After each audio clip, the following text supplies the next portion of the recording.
नमस्कार दोस्तों, इस वक्त की तमाम बेहद ही बड़ी खबरें आप लोगों के लिए लेकर के आए हैं। जहां पर पहली बड़ी खबर में बात होगी, सुप्रीम कोर्ट ने चुनाव आयोग से जवाब तलब कर लिया है ईवीएम के डेटा को लेकर के। जानेंगे पूरी खबर। चुनाव आयोग में मचा हड़कंप। दूसरी बड़ी खबर में दोस्तों बात होगी, अपडेट आ रही है 2/3 बहुमत के बाद अब यहां पर शिंदे के बाद अजित पवार ने खेल करना शुरू कर दिया है बीजेपी के साथ में। दोस्तों बात होगी इस वीडियो में, संसद के अंदर जबरदस्त हंगामा देखने को मिला है। आर पार की लड़ाई के मूड में इंडिया गठबंधन। दोस्तों आप लोगों को बताएंगे आगे वीडियो में कि कैसे यहां पर किसानों ने मोदी सरकार को बैक फुट पर ला करके खड़ा कर दिया है। किसान दिल्ली में प्रवेश कर गए हैं। एक एक करके दोस्तों चलेंगे, हर जरूरी खबर आप तक पहुंचाएंगे। खबरों में बड़े रहिएगा। उससे पहले दोस्तों, अगर आप लोग भी खुले तौर पर देश के अन्नदाता के समर्थन में खड़े हैं तो अभी इस वीडियो को लाइक कीजिएगा दोस्तों, और कमेंट बॉक्स में #वी सपोर्ट फार्मर जरूर ही कमेंट कीजिएगा। सीधे पहली बड़ी अपडेट की तरफ दोस्तों बढ़ते हैं। खबर आ रही है, बैरिकेड्स तोड़ करके आगे बढ़े किसान, कंटेनर पर चढ़ करके प्रदर्शन शुरू किया। आर पार की लड़ाई के मूड में किसान नजर आ रहे हैं। बताते चले, नोएडा के किसान आज दिल्ली कूच कर गए। पुलिस ने नोएडा में यहां पर बताते चले कि बैरिकेड्स लगाए थे, जिसे किसानों ने तोड़ दिया। नोएडा और ग्रेटर नोएडा के बीच सड़क को ब्लॉक किया गया था। बॉर्डर पर भारी पुलिस फोर्स तैनात किया गया। कंटेनर पर चढ़ करके किसान प्रदर्शन करते हुए नजर आए। मार्च शुरू होने के कारण चिल्ला बॉर्डर पर जबरदस्त ट्रैफिक जाम भी देखा गया, और वहीं यहां पर इसको लेकर के पुलिस ने एडवाइजरी भी जारी की और लोगों से मेट्रो का ज्यादा से ज्यादा उपयोग करने का आग्रह भी किया। यानी कि किसान अपनी कई मांगों को लेकर के अब दिल्ली कूच कर चुके हैं। यहां पर अब सीधी लड़ाई लड़ी जा रही है किसानों की तरफ से। कुल मिलाकर के देखा जाए तो मोदी सरकार में किसानों की समस्या जस की तस बनी हुई है और लगातार किसान सड़कों पर ही दिखाई दे रहे हैं। दोस्तों इसके साथ ही जो अगली अपडेट है उसकी तरफ बढ़ते हैं। जी हाँ दोस्तों, संसद में विपक्ष का जोरदार हंगामा। लोकसभा और राज्यसभा की कार्रवाई कल तक के लिए स्थगित। संसद के शीतकालीन सत्र का आज छठा दिन रहा। संसद की कार्रवाई शुरू होते ही दोनों सदनों में विपक्ष का हंगामा देखने को मिला है, क्योंकि मोदी सरकार यहां पर संभल के मुद्दे पर और यहां पर जो तमाम मुद्दे हैं उन पर चर्चा के लिए तैयार नहीं है, फिर चाहे वह अडानी का मुद्दा हो। इस वजह से लोकसभा की कार्रवाई नहीं चल पाई और कल तक के लिए स्थगित कर दी गई कार्रवाई। यानी कि अब तक जितने भी दिन संसद चली है सत्र में, एक भी दिन कोई भी कार्रवाई देखने को नहीं मिली है। और दूसरी तरफ आप लोगों को दोस्तों बताते चले, यहां पर संसद में रोज यहां पर फ्लॉप शो चल रहे हैं। 6 घंटे की संसद यहां पर 12 मिनट भी नहीं चल रही है। बिना हंगामे के ही राज्यसभा स्थगित की जा रही है और प्रधानमंत्री को विक्रांत मैसी की पिक्चर की यहां पर फिक्र है। कुल मिलाकर के देखा जाए तो संसद छोड़ सिनेमा घर में बैठे मोदी, ये है दोस्तों बीजेपी जो यहां पर इस तरीके के काम कर रही है। इसके साथ ही दोस्तों जो अगली खबर है उसकी तरफ बढ़ते हैं। सुप्रीम कोर्ट यहां पर एक्शन में आ चुका है। चुनाव आयोग की अब खैर नहीं, इस चुनाव आयोग से जवाब तलब कर लिया है। जी हां दोस्तों, बताते चले, पोलिंग बूथ पर वोटर्स की संख्या 1200 से बढ़ा करके 1500 आखिर क्यों की गई। चुनाव के दौरान यहां पर इंडिया गठबंधन ने यह सवाल भी खड़ा किया था और अब सुप्रीम कोर्ट ने चुनाव आयोग से मांगा है जवाब। सुप्रीम कोर्ट ने उस याचिका पर सुनवाई की जिसमें प्रत्येक मतदान केंद्र पर मतदाताओं की अधिकतम संख्या 1200 से बढ़ा करके 1500 करने के चुनाव आयोग के फैसले को चुनौती दी गई है। इस पर अदालत ने अब चुनाव आयोग से दोस्तों जवाब मांगा है।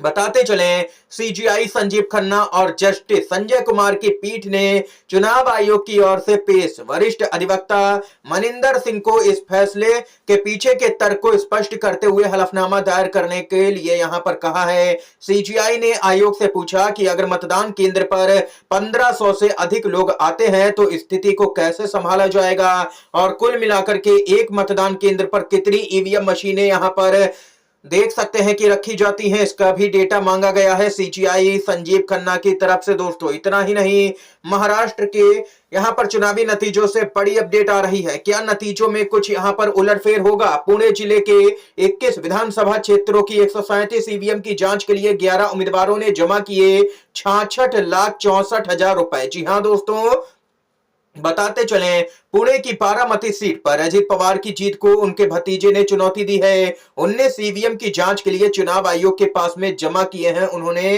9 लाख रुपए। दरअसल दोस्तों बताते चलें कि पुणे जिले के 21 विधानसभा क्षेत्रों में से 11 उम्मीदवारों ने 137 ईवीएम की दोबारा जांच के लिए चुनाव आयोग से अनुरोध किया है और इसके लिए यहां पर रकम भी जमा कर दी गई है।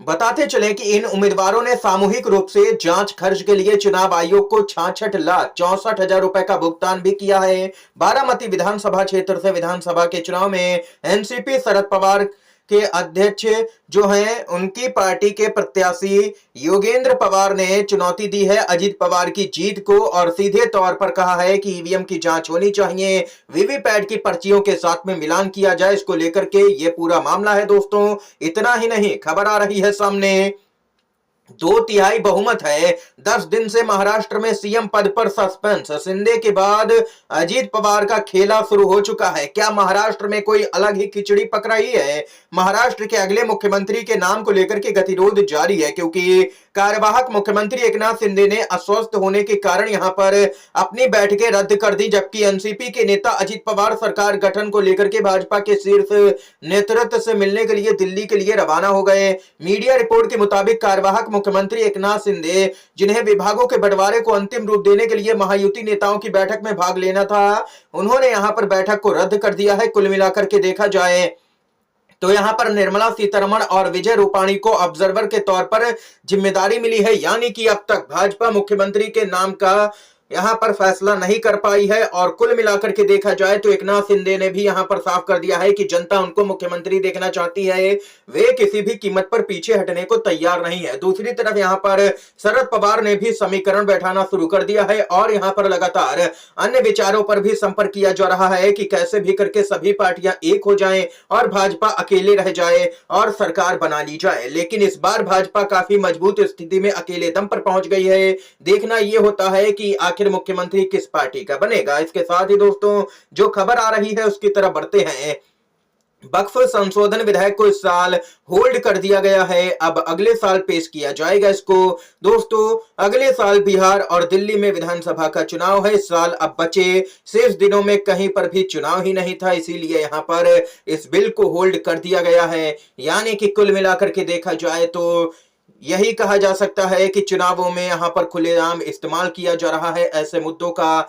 इसके साथ ही दोस्तों देश की स्थिति डावाडोल नजर आ रही है। यहां पर अर्थव्यवस्था के कुछ आंकड़े सामने निकल के आए हैं। जीडीपी की रफ्तार 2 साल में सबसे धीमी रही है और इतना ही नहीं, रुपया रसातल में है, महंगाई चरम पर है और देश में बेरोजगारी दिन पर दिन बढ़ती जा रही है। युवाओं के पास में रोजगार नहीं है, लोग सोना गिरवी रख करके कर्ज ले रहे हैं और देश की जनता 5 किलो राशन पर डिपेंड हो चुकी है। ये हालत कर दी है मोदी सरकार ने देश की जनता की। दोस्तों ये स्थिति हो चुकी है अर्थव्यवस्था की मोदी सरकार के राज में। आप लोगों की क्या कुछ राय है इस खबर को लेकर के बताइएगा जरूर ही दोस्तों कमेंट बॉक्स में। इस समय की दोस्तों आज की है यहाँ पर तमाम बेहद ही बड़ी खबरें, मुख्य समाचार सामने निकल के आए जो हमने आप तक पहुंचाए।